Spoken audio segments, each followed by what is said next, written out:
Oke, assalamualaikum warahmatullahi taala wabarakatuh.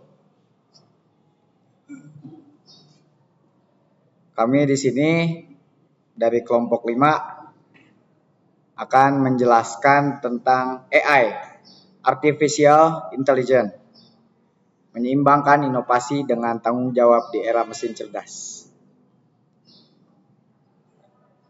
Oke, berikut adalah nama-nama kelompok 5. Yang pertama, Muhammad Fawaz Azmi. Yang kedua, Muhammad Faiz Nasai.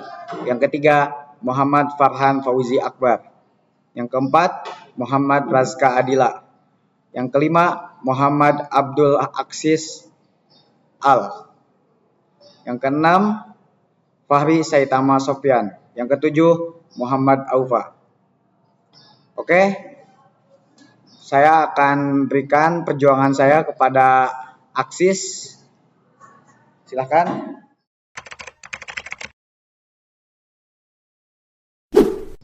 Baik, saya akan membacakan abstrak.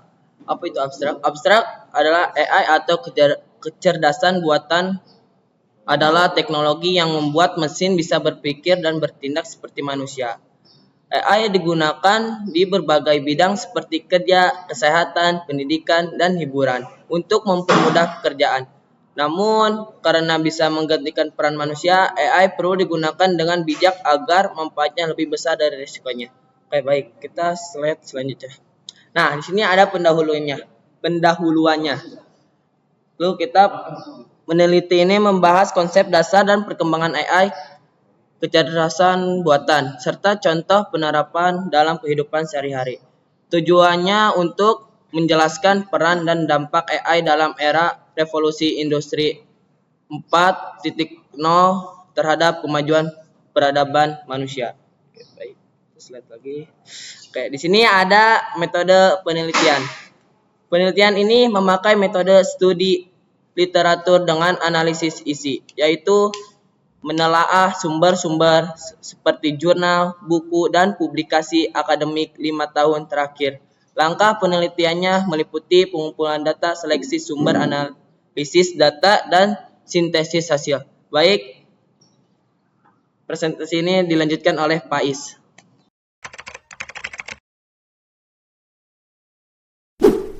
Oke, baik. Di sini saya akan menjelaskan tentang pengertian AI. Apa sih AI itu?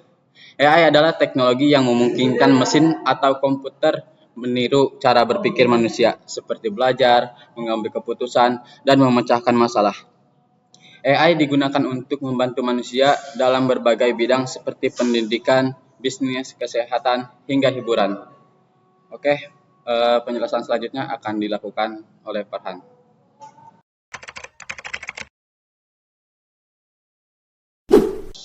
Oke, kita lanjut untuk penjelasan sejarah artificial intelligence. Untuk artificial intelligence ini sebenarnya sudah dimulai dikembangkan sejak tahun 1950-an. Saat ilmuwan berusaha membuat komputer yang bisa berpikir. Lalu seiring waktu, AI ini berkembang lewat machine learning, lalu pengenalan suara dan big data. Hingga kini banyak dipakai dalam kehidupan modern seperti asisten virtual dan sistem rekomendasi. Selanjutnya akan saya berikan ke Pawas.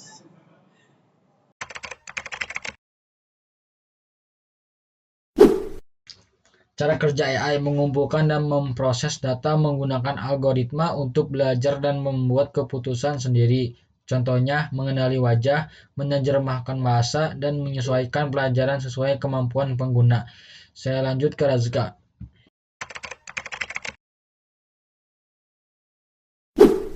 Selanjutnya ada manfaat AI. Yang pertama, dalam segi bisnis, menganalisis data pelanggan, memprediksi penjualan dan melayani otomatis lewat chatbot. Yang kedua, dalam segi kesehatan, membantu diagnosis penyakit, membaca röntgen dan mendukung dokter menentukan pengobatan. Yang ketiga, ada dalam segi otomotif, menggerakkan mobil tanpa mengemudi dan sistem keselamatan otomatis. Selanjutnya yang keempat, hiburan dipakai untuk membuat efek visual realistis. Yang kelima ada pendidikan, membantu menyesuaikan pembelajaran sesuai kemampuan siswa. Dan yang terakhir ada keamanan. AI digunakan untuk mendeteksi ancaman siber. Selanjutnya saya serahkan kepada Fahri.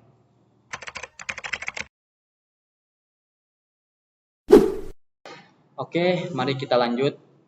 Contoh penerapan AI. Dimulai dari pendidikan, yaitu memungkinkan penilaian otomatis tugas dan ujian, serta membantu siswa mencari informasi lebih luas dengan bantuan AI. Terus bisnis dan operasional, membantu mengatur keuangan, mendeteksi penipuan, dan mengelola data perusahaan. Dalam kehidupan sehari-hari, membantu mencari informasi lewat asisten seperti Gemini, Cici, dan ChatGPT. Dan yang terakhir yaitu kesehatan, digunakan untuk menganalisis dan mendeteksi penyakit serta mempercepat penemuan obat.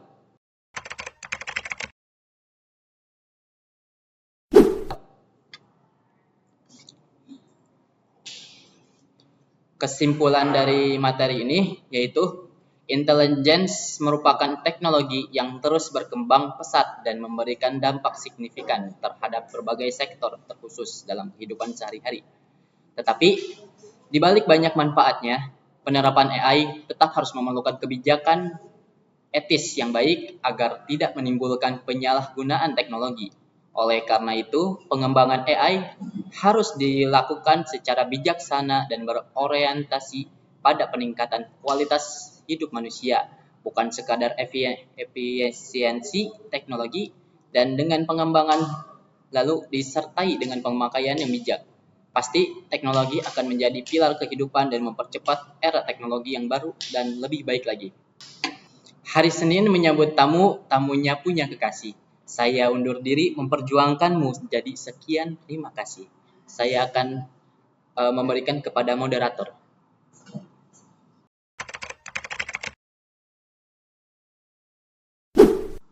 Oke, referensi materi pada artikel ini merujuk pada beberapa referensi yang tercantum di slide berikutnya.